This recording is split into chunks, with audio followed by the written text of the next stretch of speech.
For the best possible experience, find a quiet place and use headphones. Thank you.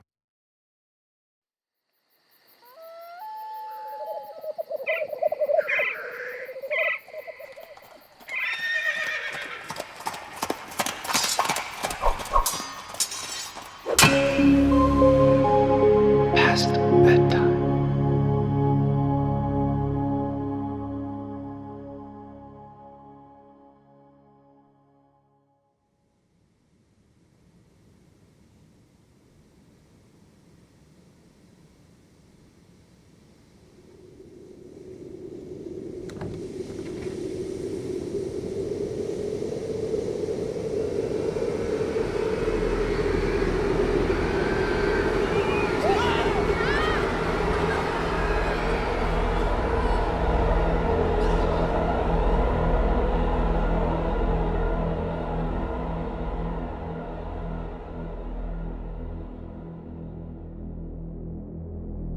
We weren't ready. There was no warning. When your whole world is broken and burned, and when everything is taken from you, it's easy to know what real darkness is. It's a pit in your stomach that never gets filled, never goes away. An all-consuming black hole that slowly sucks the life from you. It eats you up from the inside, and it's all you ever think about. Every time you close your eyes, you relive every horrible thing that's ever happened to you. The darkness inside is always there, in the back of your mind, making every breath of life an ache. And the few good things that you might experience in this new world will only be as good as your nightmares will let them. The more the darkness touches you, the more it turns you blind to joy. Soon, every step becomes difficult, and there are days when you could lie down and never get back up again. The day my life was consumed by darkness will always remain a part of me. The only thing that keeps it from swallowing me up is hope. Hope that I might see loved ones again. Hope that there might still be something left for me somewhere out there. It's the only thing that keeps me going. I have forgotten what it is to live a normal life. What it's like to feel safe from the world before. It's the sacrifice we all must make if we want to stay alive.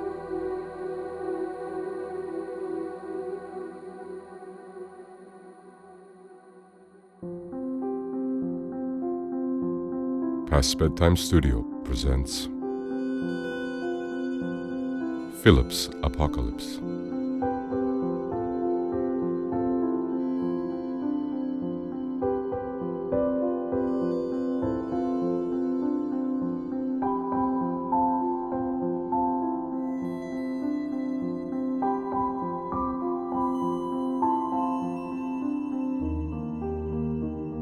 Based on original material by Michael Johnston. Written by J.B. Stephen with Ben Ajan. Philip voiced by Michael Johnston.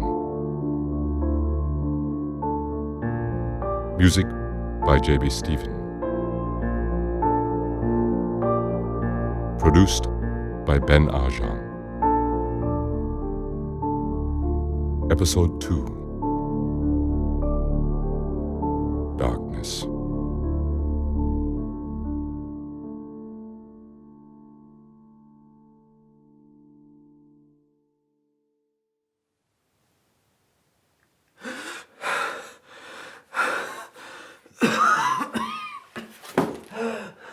Consciousness suddenly came ripping through my mind like a violent wind, jolting me awake. At least, it was what I thought was the state of being awake. Was I dreaming? Alive? Or was I dead? I couldn't tell. I was trapped. I hadn't moved from the same spot for 2 days, paralyzed by fear. I knew I had to do something.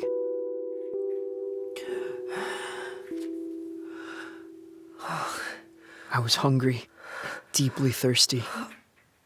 I didn't know how much longer I could last. Just get up. Please. But I used every ounce of strength to stand up.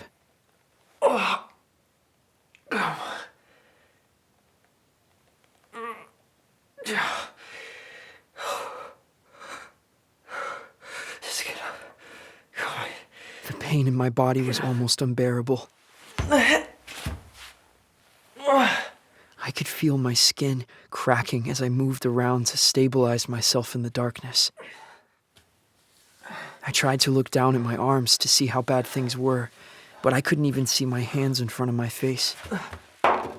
Resigned to my situation, I closed my eyes, trying to picture the room before everything went dark. Navigating dark and foreign places would be something that I would eventually excel at, but at the time, everything was new to me.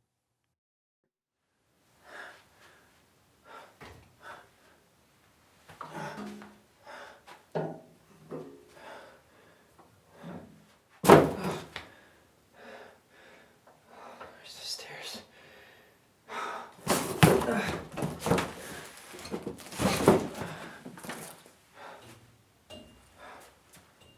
Oh, come on. Shit. I slowly traced the room, careful not to stray too far from the walls. I knew if I just kept going, I would eventually find. Oh, here. Okay.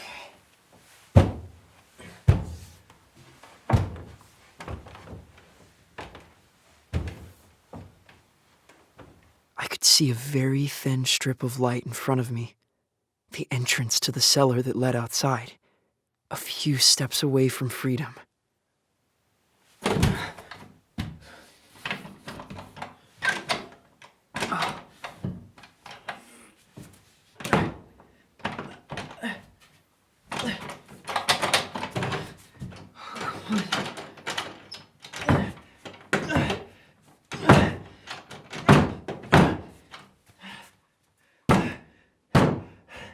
Hello? Hello? Dad! Dad! Come on. Dad!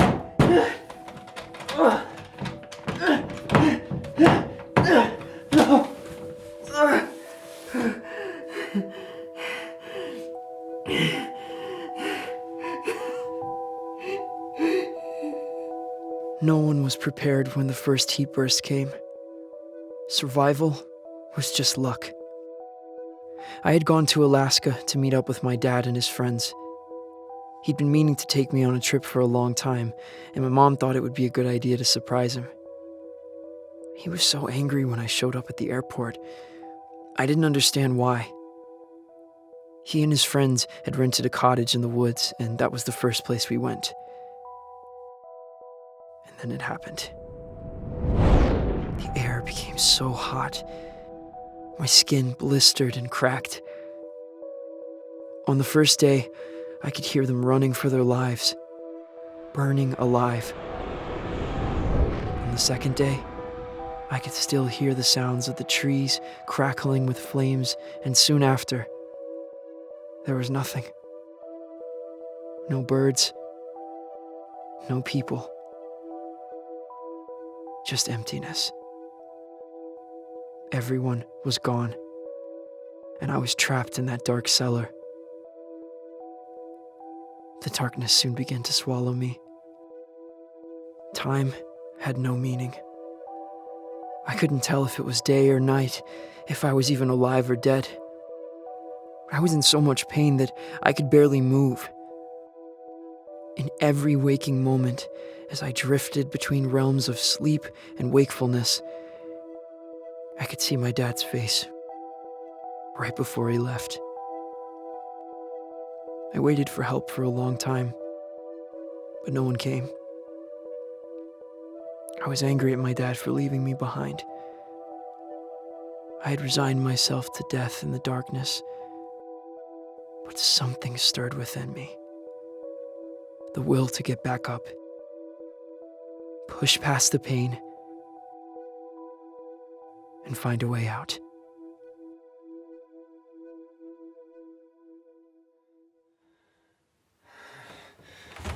Okay.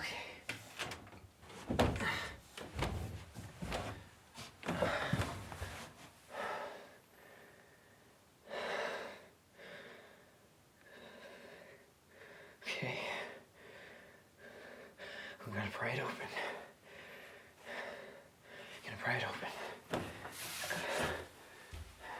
I was afraid to move too far away from the walls, not only for the possibility of falling and hurting myself even more, but there was something else. Andy. I knew his body was somewhere in the room. Andy had taken me down here for safety, and then a shockwave ripped through the cottage, as if the earth had moved from under it. In the chaos, I saw the ceiling come down, heard the sickening crunch, and then the lights went out, and everything went black.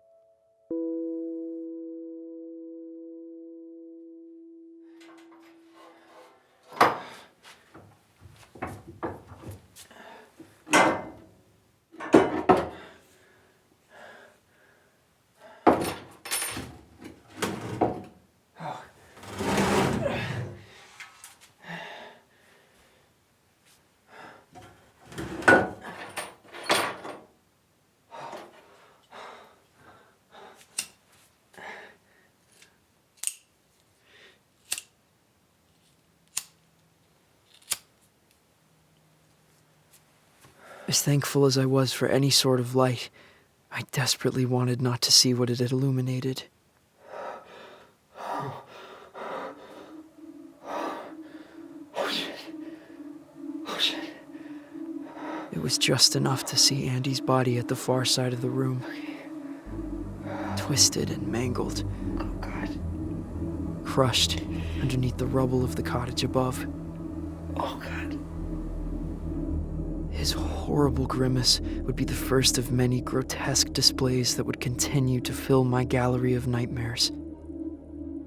In the distance, I could see the entrance of the cellar from the house itself was in a state of total collapse and would be impossible to get past in my condition.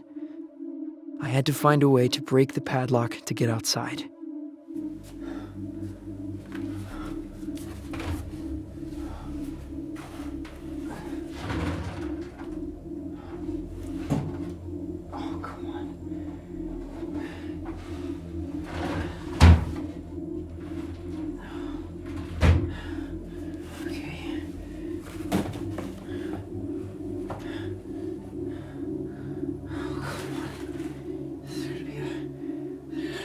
Crowbar.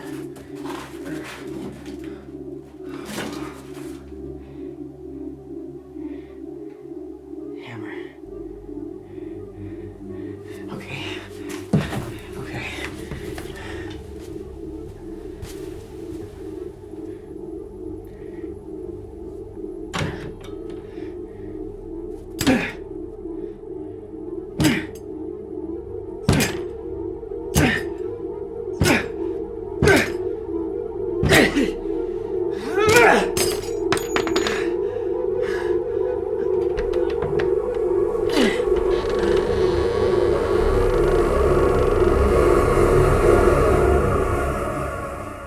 It was even worse than I could have imagined.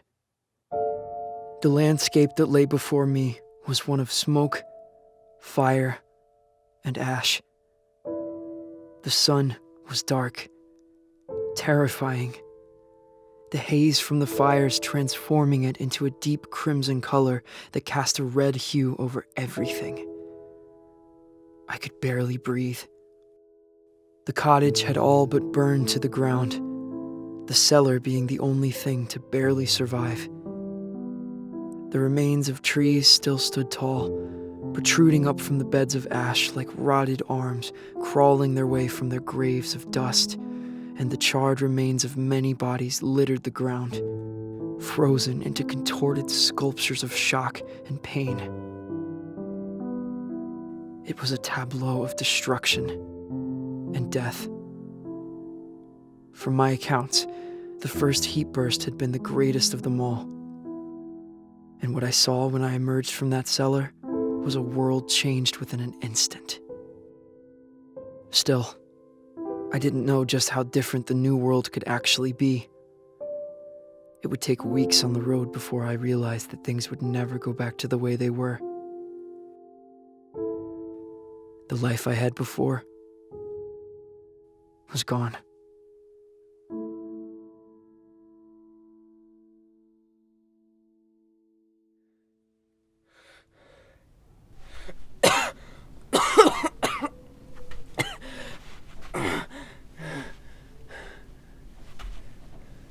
Dad! Dad! There was no answer. Only the sound of the soft breeze that stirred the powdery ash that still rained from the sky. I was lost, wandering aimlessly around the cottage grounds when I spotted a structure nearby that was still standing. If my father had survived, it was a place he could have likely taken shelter.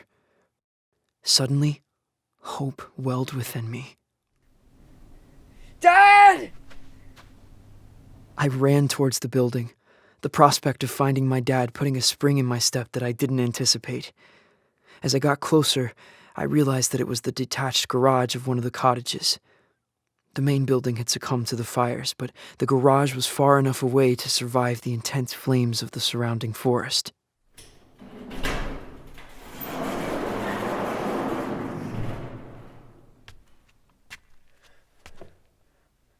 Hello?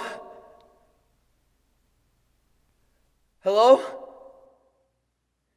The garage housed 2 cars and an assortment of tools and items. And in the corner lay a hiking backpack.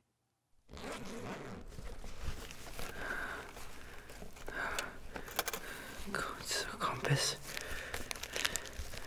Protein bar. The backpack had enough water and food for at least a few days. Probably because the people who lived out in cottage country knew how to pack for an extended hike through the woods. Even though the supplies I had found meant that I was safe from starvation for now, I still couldn't shake the lingering uneasiness of not finding my dad. These were someone else's things, and my dad was still missing. Oh, God. Ow. Luckily, the backpack had contained some antibacterial salve and several rolls of bandages. It felt like my skin lit on fire when I applied it. Oh, that hurts. I carefully wrapped up my arms, satisfied that at least I wouldn't die of an infection.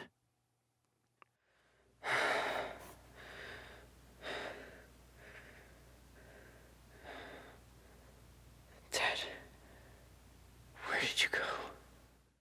I slung the backpack over my shoulder, and that was when I caught a glimpse of my reflection in the window of one of the cars. I barely recognized myself. I was tired and hurt, emaciated and pathetic looking. I was covered in ash from head to toe, and my tears had washed a jagged trail down the length of my cheeks. Suddenly, the car reminded me of something that I had missed earlier. The car. He's gotta be there. Dad! In my state of shock, I had forgotten about the car we had rented to get there. My father must have headed for it when he left. I remembered where he had parked, and that was my next destination.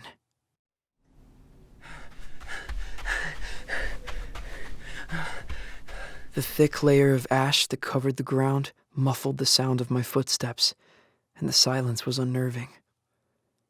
It was as though I was running through a void, trapped in some alternate reality. It couldn't have been the same place. What? Where is it? Where Where is it? Dad! Dad! Dad!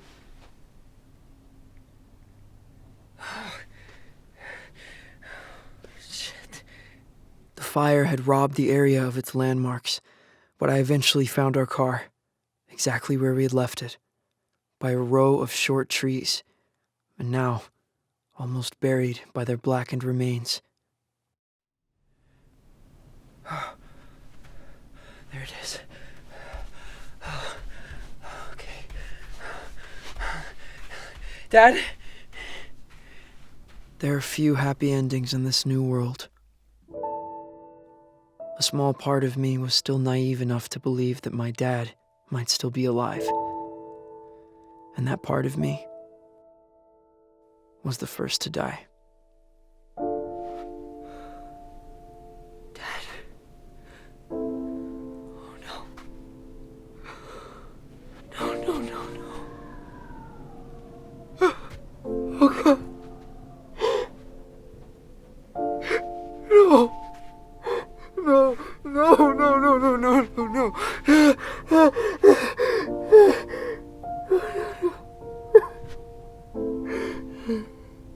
I wasn't ready to lose my dad.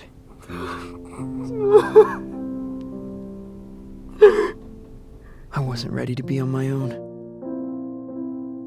I needed help. I needed comfort. I never found it. His silver watch and metallic briefcase were the only things left of him. I fell to my knees.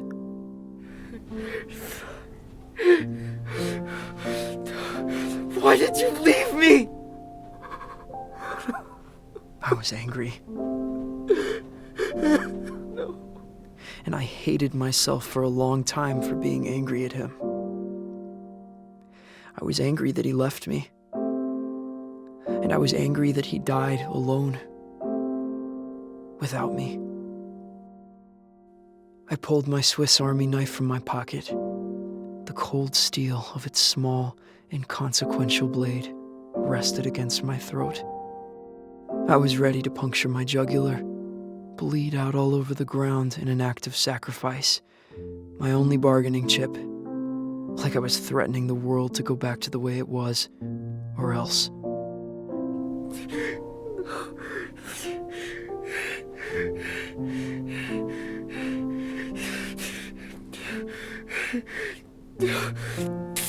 Shit!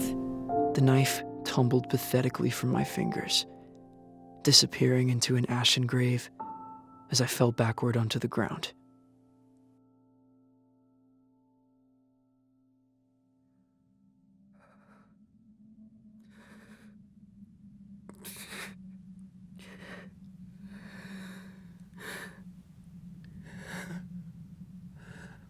I don't know what to do. I don't know what to do.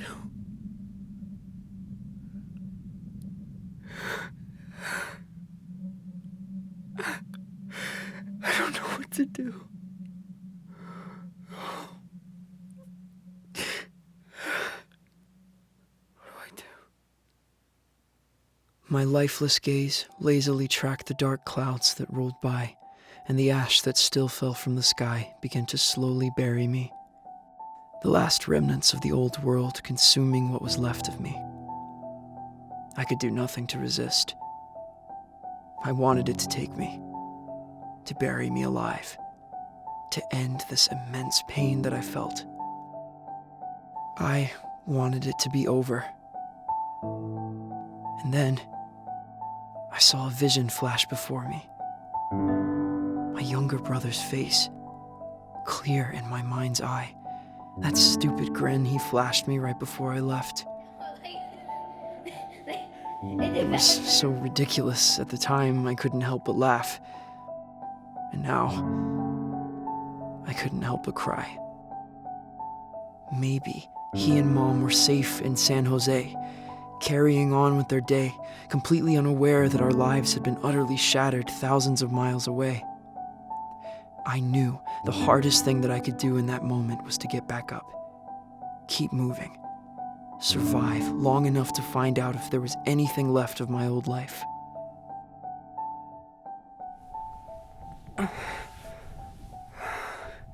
The ash fell lightly from my clothing, the final remains of the old world falling back into its resting place. I opened his suitcase, finding only some papers and a small metal case of cassette tapes. I took the tapes with me in my backpack. Then, I took my dad's watch, tenderly rubbing the soot from its face as its strap crumbled within my hands. I carefully placed it within my pocket. I would always feel it there, a small reminder of him.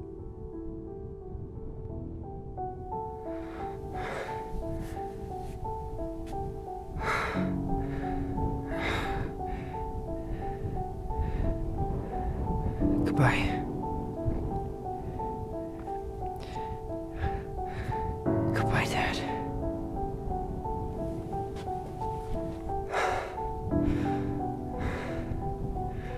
I'm sorry, Dad. I'm sorry.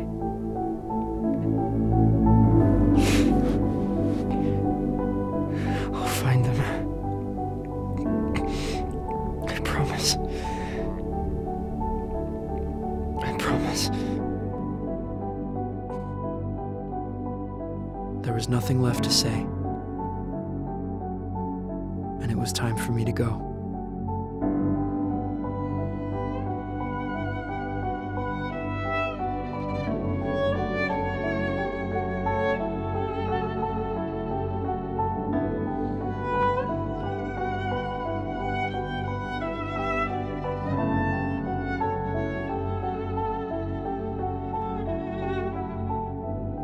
Saying goodbye is the most difficult thing we can ever do. To our departed loved ones, our friends, our pets. It took every ounce of strength to keep myself from breaking down, but my will to survive had awakened something within me. Something had surfaced from the depths of my mind, something strange yet familiar. Like a forgotten skill that had been learned eons before. If I was to survive, I needed to adapt, become new, reborn. I had to accept the new world for what it was, an obstacle I needed to overcome in my journey homeward. There would be days that would test me, push me to my very limits. But I had hope.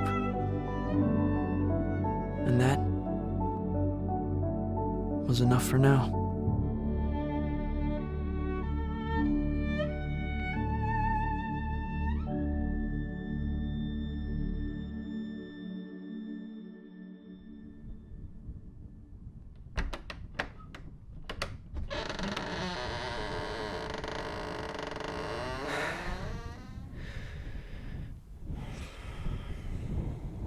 The entryway to the cellar stared back into me, daring me to return into its dark embrace.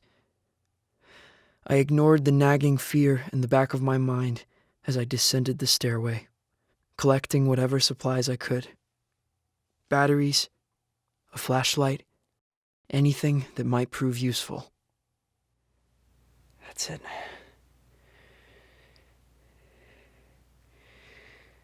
Time to go. It wasn't long after I emerged from the cellar, back into the dying light of the crimson sun, that I realized the broken body of Andy had barely registered any concern to me. This was the second part of my old self to die that day. I was a 16-year-old boy who had seen enough death and destruction for an entire lifetime. That darkness would keep growing inside me throughout my time on the road, replacing pieces of me a little bit at a time. But I considered it a necessary parasite to survive in this new world. I had cultivated a symbiotic relationship with it, one between the angel and the devil. I could either let it consume the rest of me, or I could use it as a tool to keep myself alive when the hard decisions had to be made. It was necessary to keep the paralyzing fear at bay until there might come a day when I would no longer have need of it.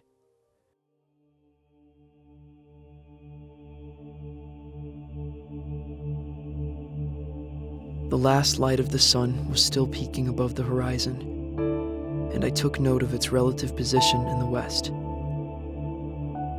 Then, I turned south, the direction in which I'd hoped there might be something left for me, the direction of home.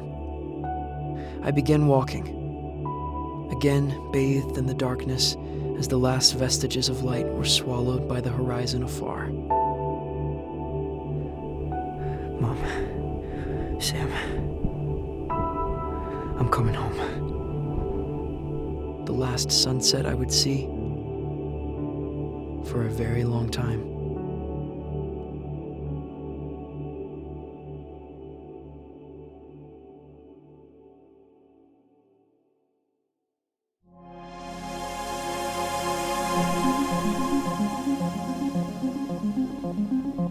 Philip's Apocalypse, in association with Michael Johnston Media, is a Past Bedtime Studio original production. For more information, visit pastbedtimestudio.com.